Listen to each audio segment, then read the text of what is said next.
TF1 Actualité 20h avec Gérard Saint-Paul.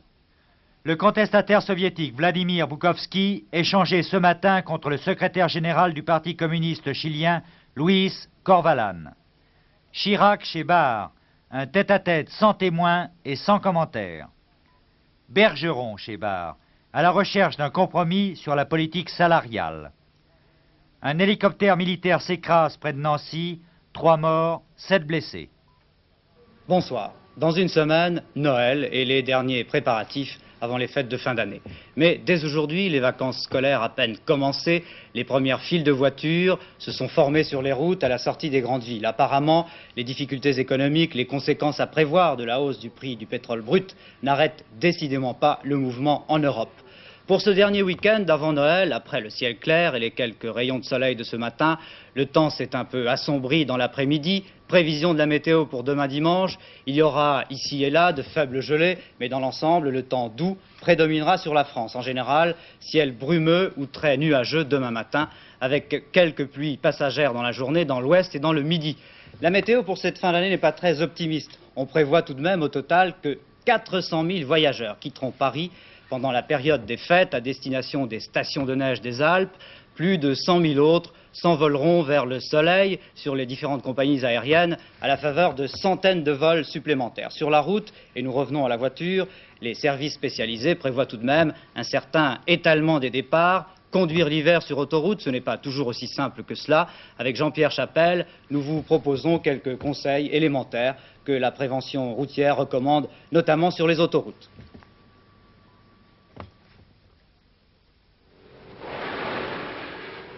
Il n'est pas toujours facile de pénétrer sur une autoroute, car si le panneau triangulaire vous rappelle que vous devez céder le passage à ceux qui y sont déjà, vous devez entrer assez vite pour ne gêner personne. Le clignotant est obligatoire, mais il ne vous donne aucune priorité ni l'autorisation de gêner. Regarder dans son rétroviseur est très bien, mais il vaut mieux se retourner pour apprécier la distance et la vitesse des autres véhicules. Et surtout, ne pas déboîter trop vite, car sinon...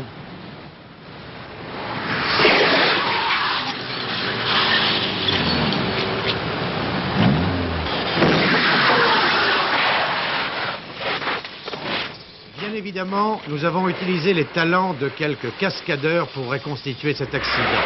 Mais si derrière vous, lorsque vous rentrez sur une autoroute, une voiture arrive à 130 à l'heure, cela pourrait bien vous arriver. Pour pénétrer sur une autoroute, donc, être sûr de soi vers l'arrière, clignotant, accélération le long de la voie, entrée franche, sans gêner.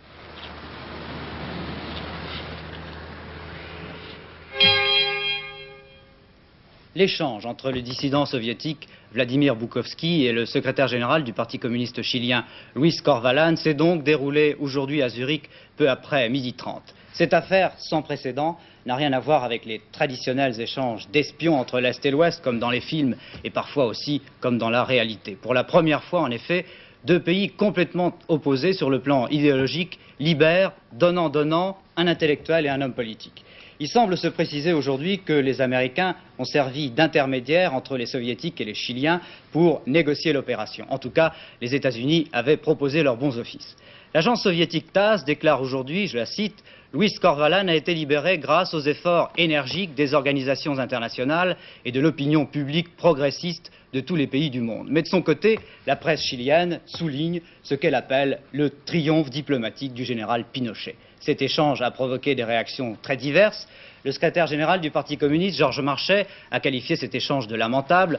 Robert Fabre, pour les radicaux de gauche, se réjouit de la libération de Corvalán et Boukhovski, mais il a en même temps souligné le caractère scandaleux de ce troc humain. Ce sont ses propres termes. Comment s'est déroulé cet échange peu commun sur place à Zurich? Victor Galland.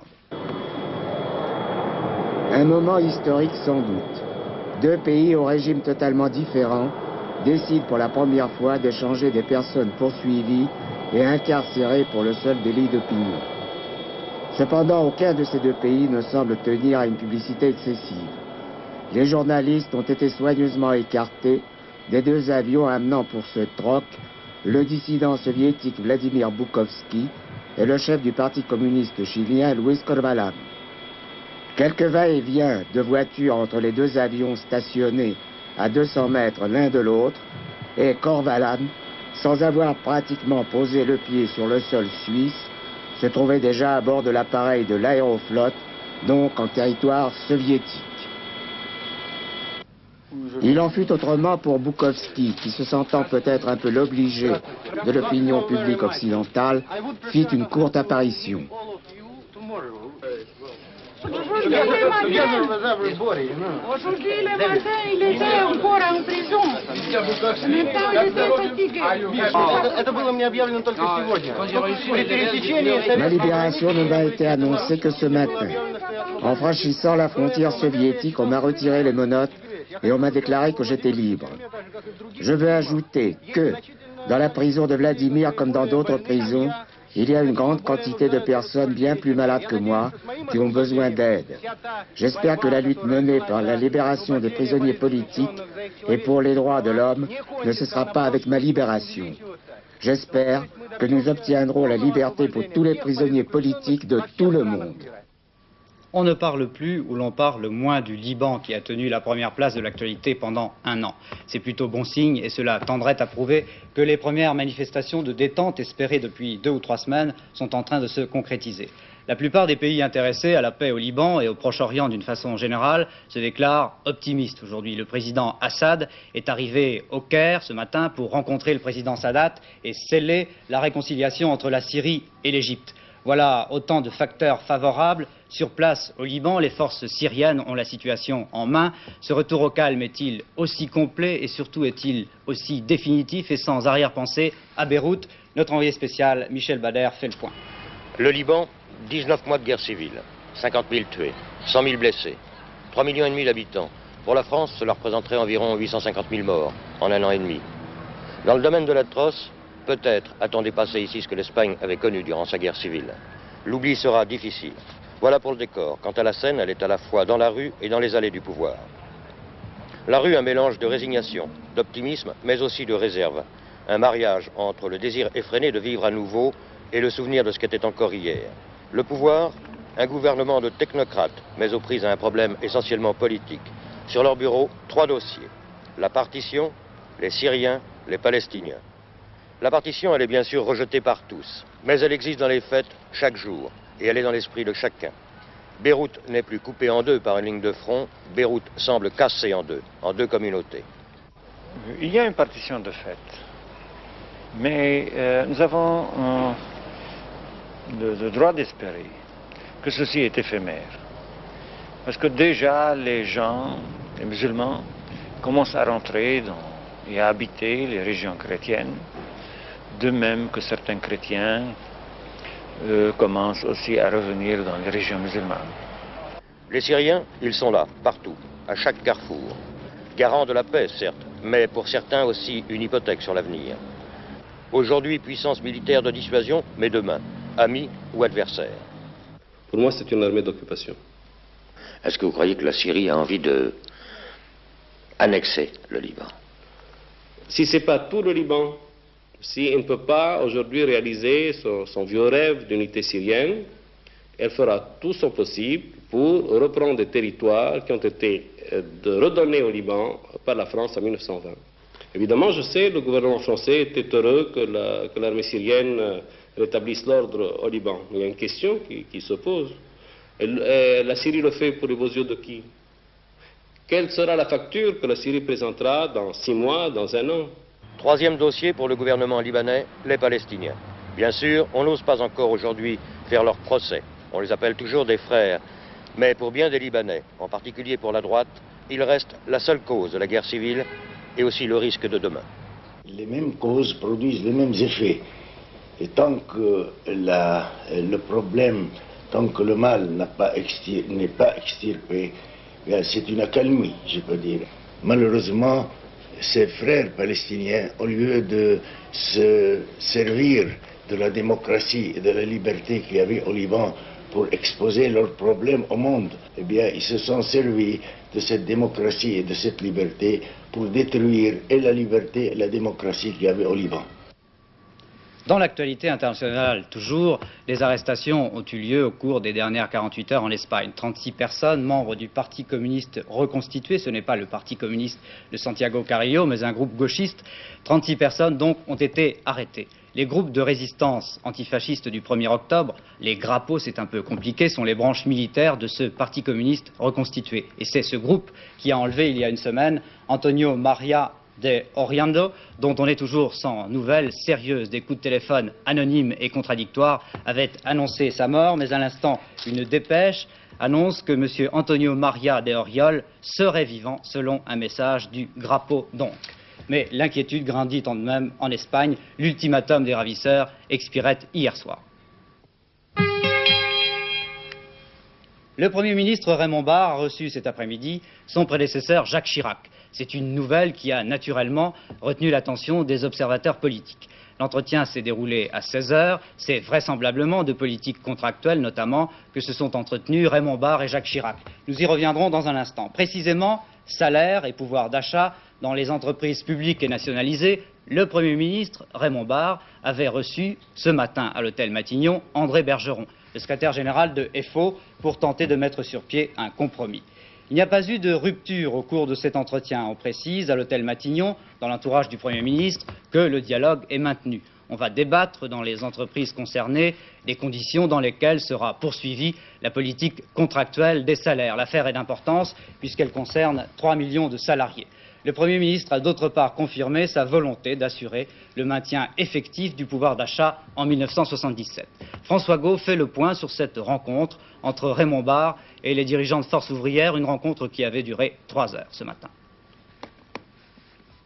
3 heures de discussion, 3 heures de dialogue ne sont pas parvenus à débloquer la situation. En effet, chacun est resté sur ses positions, ou disons que chaque parti a mieux défini, a mieux précisé ses positions.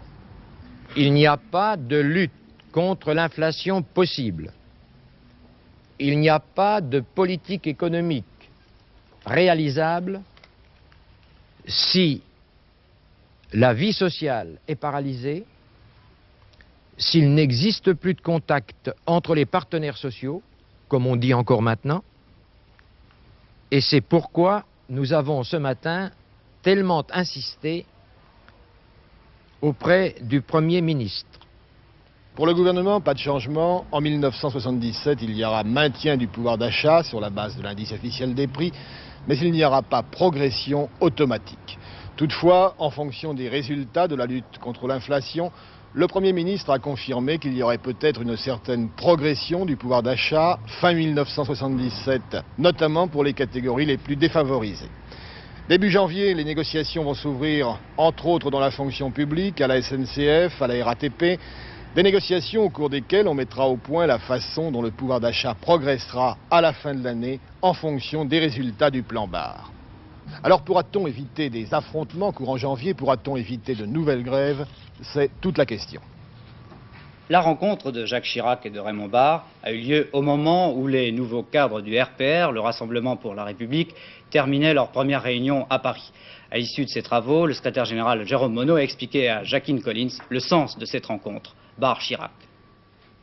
Il est tout à fait normal que Jacques Chirac réponde à l'invitation de venir le voir que peut lui faire le Premier ministre. Il le fera naturellement chaque fois que le Premier ministre le lui demandera. Oui, comment est-ce qu'il faut interpréter cet après-midi, cette rencontre? Et de la façon la plus simple, il est normal qu'à l'intérieur de la majorité, le Premier ministre puisse s'entretenir chaque fois qu'il le souhaite avec les responsables des mouvements de la majorité. Jacques Chirac était hier soir à Strasbourg devant 4000 personnes. Il ne s'est pas déclaré opposé à l'élection du Parlement européen au suffrage universel. Il a lancé un appel au président de la République pour qu'il s'engage personnellement dans les prochaines élections. Enfin, il s'est proposé pour une véritable politique contractuelle.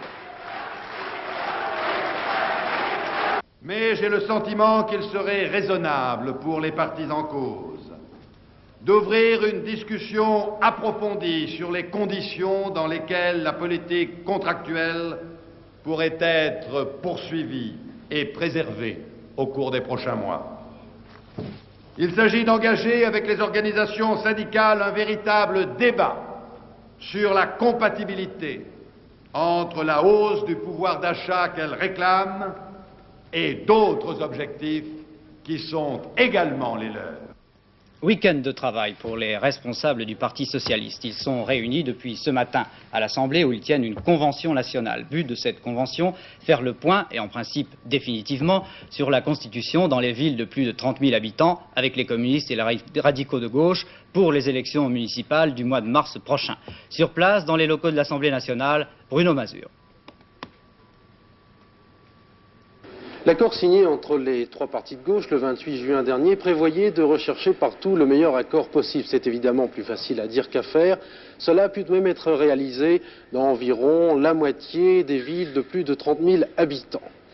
Ailleurs, il y a un problème, il y a notamment un problème de rapport de force. Comment déterminer qui du PC, des socialistes ou encore des radicaux de gauche est le plus important? Les communistes voudraient que l'on fasse la moyenne arithmétique des différents scrutins depuis 1973. Les socialistes voudraient évidemment que l'on tienne compte plus de la poussée socialiste, une poussée qui s'est manifestée surtout depuis les derniers mois.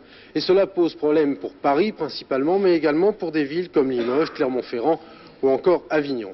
Enfin, il y a des villes où l'accord n'a pas pu se faire du tout, comme Laval ou encore Aix-en-Provence. Là, il y aura des listes homogènes socialistes et des listes homogènes communistes.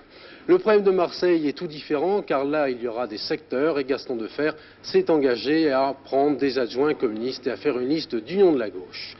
Tout devrait être en principe terminé demain midi, mais on peut encore espérer des conciliabules et des arbitrages d'ici le grand rassemblement des candidats socialistes le 15 janvier prochain à Paris. Que ce soit bien clair, je vous rappelle que Gaston Defferre s'est engagé à composer son conseil municipal avec des communistes, mais il n'entend pas faire de liste commune avec les communistes dans les 8 secteurs de Marseille. Accident d'hélicoptère aujourd'hui près de Nancy. Un hélicoptère de l'armée, en effet, un hélicoptère de type Puma appartenant au premier groupe de chasseurs de Reims s'est écrasé ce matin vers 10 h dans la forêt de Houdemont en Meurthe-et-Moselle. Le bilan de cet accident est de 3 morts et 11 blessés. C'est sans doute le mauvais temps, les mauvaises conditions atmosphériques qui sont à l'origine de l'accident. C'est dans la forêt de Champel, sur le territoire de la commune de Houdemont, à quelques 300 mètres de l'autoroute A33, que s'est écrasé l'hélicoptère, un Puma SA-330 appartenant au Galka 1, le groupe d'aviation légère du corps d'armée stationné à Phalsbourg. Dans l'appareil, des militaires du premier groupe de chasseurs de Reims, en exercice, regagnant leur garnison après un passage à Bitche. Pour des raisons encore indéterminées, il faudra attendre les résultats de l'enquête. Le Puma SA-330, hélicoptère français moderne à 2 turbines, lourd, rapide, hélicoptère de manœuvre tout temps, allait se trouver en difficulté au-dessus de la forêt de Houdemont, au point d'effectuer un demi-tour. Quelques instants auparavant, un membre du centre hospitalier de Bravois, surpris par la progression anormale de l'appareil, aurait donné l'alerte. Toujours est-il que l'hélicoptère devait s'écraser au milieu de la forêt de Houdemont, particulièrement touffu en cet endroit. De l'amas de ferraille, les sauveteurs parvenus rapidement sur les lieux retiraient 3 corps sans vie, dont ceux du capitaine pilote et de l'aspirant commandant le petit détachement. 11 blessés, plusieurs grièvement atteints, dirigés vers le CHU de Bravois voisin et l'hôpital Sédillot. Dans l'immédiat, l'hypothèse de l'accident dû au brouillard apparaît la plus plausible. Dernière journée aujourd'hui avant la trêve des footballeurs pour la fin de l'année. Bastia-Nice à Nice. C'est la surprise. Le leader Bastia a perdu par 5-0 et perdu aussi un peu de ses chances de devenir champion d'automne. Michel Lantenant. Les supporters corses venus de l'île de Beauté s'étaient déplacés à Nice pour assister au sacre de Bastia, actuellement en tête du championnat, pour le titre symbolique de champion d'automne. Mais les Corses n'ont pas pu saisir leur chance car l'OGC Nice a trouvé un nouveau visage depuis que Jean-Michel Guilloux occupe le poste d'entraîneur. Et cet après-midi au Stade du Ray, la meilleure attaque de France n'a pas réussi à trouver les filets niçois. Au contraire, c'est Katalinski qui inscrivait le premier but pour Nice à la 20e minute. C'est surtout la seconde période qui devait être fatale au Bastier, après ce but refusé qui contribua à échauffer les esprits. Jouve se déchaînait et allait marquer sur coup franc brossé le deuxième but et 3 minutes plus tard, Sanchez a gravé la marque de la tête. Mais le contentieux entre Nice et Bastia, qui s'était livré de rudes combats l'année dernière en Coupe de France, combat où le football n'avait guère sa place, n'est pas aplani. Et il allait donner lieu à des scènes regrettables, pour ne pas dire inadmissibles, provoquant un arrêt du match.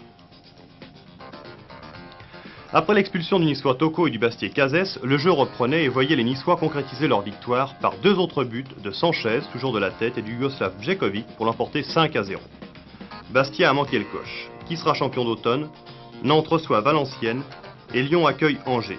Une victoire suffit à Nantes. Réponse ce soir à 22 h.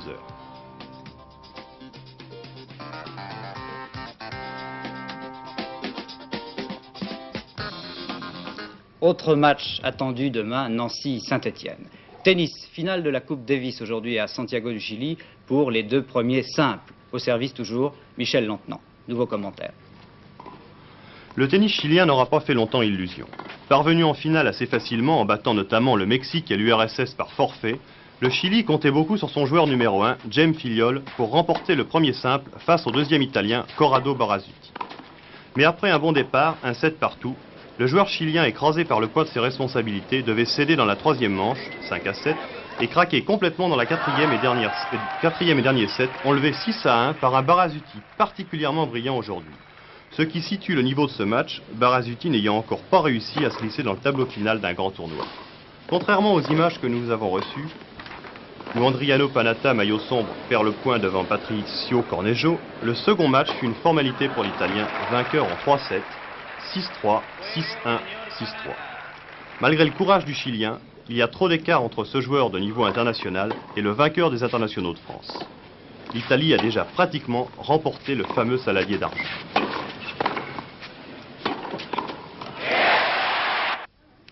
Enfin, il y avait du ski hier et aujourd'hui à Val Gardena en Italie. Franz Klammer, l'Autrichien, est toujours le roi. Il a littéralement survolé les pistes dans cette descente qui remplaçait celle de Val d'Isère, annulée pour manque d'enneigement. Aucun Français au classement.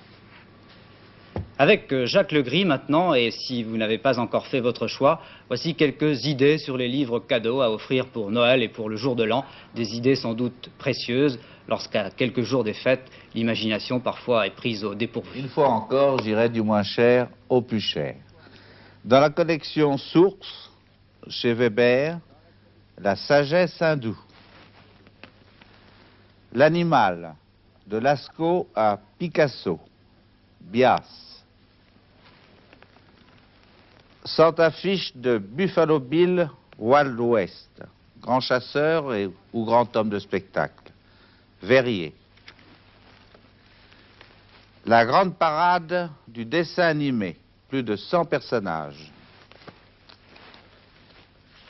de Michel Siffre, Des merveilles sous la terre, spécialiste des profondeurs, Hachette. Au Chêne, le Front populaire, 40 ans après, le témoignage de 2 grands photographes. Chers amis, un album d'un humour original, subtilement insolite. Le traditionnel et utile journal de l'année, Larousse. Carnet catalan, dessin et texte inédit de Johan Miro, présenté par Gaëtan Picon, 2 volumes, Skira. Mao, réalité d'une légende, une somme sur le grand timonier, iconographie exceptionnelle, Lafon. Saint-Bernard, l'art cistercien de Georges Duby, l'éminent médiéviste. Art et métiers graphiques. Histoire des armes, du néolithique à la Deuxième Guerre. Dreger. L'univers corallien de Bernard Gorski, des grosses, des petites bêtes, des paysages fantastiques. Albin Michel. Par Pierre Segers, une version non expurgée de Gulistan ou le Jardin des Roses de Saadi, troubadour persan du XIIIe siècle. Douces amours, morale souriante, des miniatures exquises. Segers. Démons et merveilles de Lovecraft, un des grands classiques de la science-fiction, admirable dessin et composition originale. Et enfin, L'Intemporel d'André Malraux, le 3e tome de la Métamorphose des dieux, le point final à 40 ans de sa méditation sur l'art. Fin de ce journal également un peu intemporel et en musique. Le premier festival mondial de la guitare vient de s'achever à la Martinique. Il y avait là, devant un public enthousiaste, 15 des meilleurs guitaristes mondiaux, parmi eux John Williams, considéré par tous les spécialistes comme le numéro 1 mondial. John Williams est d'origine australienne, mais il vit à Londres. Il a commencé à l'âge de 7 ans et sa virtuosité naturelle lui permet d'interpréter tout le répertoire de la guitare classique.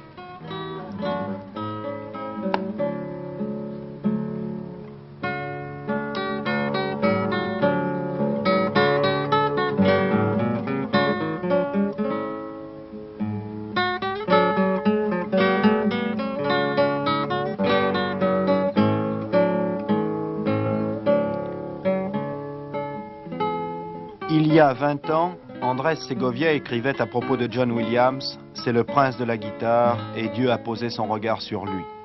Et de fait, quand on a le privilège d'écouter cet Australien de 35 ans interpréter les plus belles pages du répertoire de la guitare classique, on ne peut être que subjugué par son talent, par la perfection de son jeu et conquis par sa gentillesse et sa simplicité.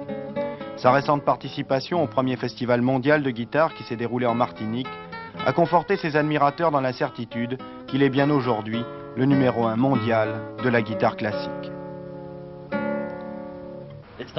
Une position qui le gêne, ce n'est pas à moi de dire qui est le meilleur, nous sommes tous de très bons guitaristes et il faut travailler pour s'améliorer encore.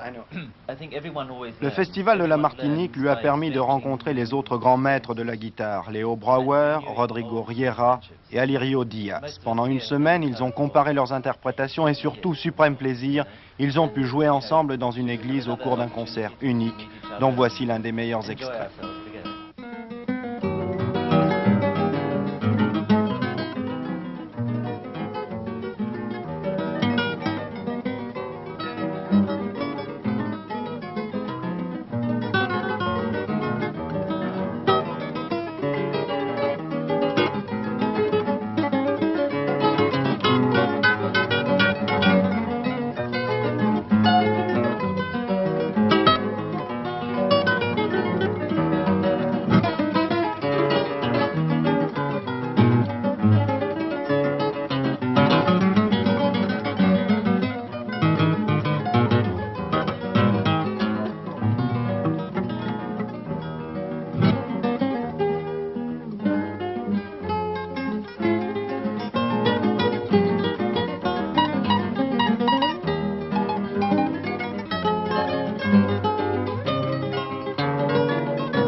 Voilà, cette édition de TF1 Actualité est terminée. Merci de l'avoir suivi. Prochain journal avec Éric Gilbert à 23 h. Nous vous souhaitons un excellent samedi soir. Bonsoir.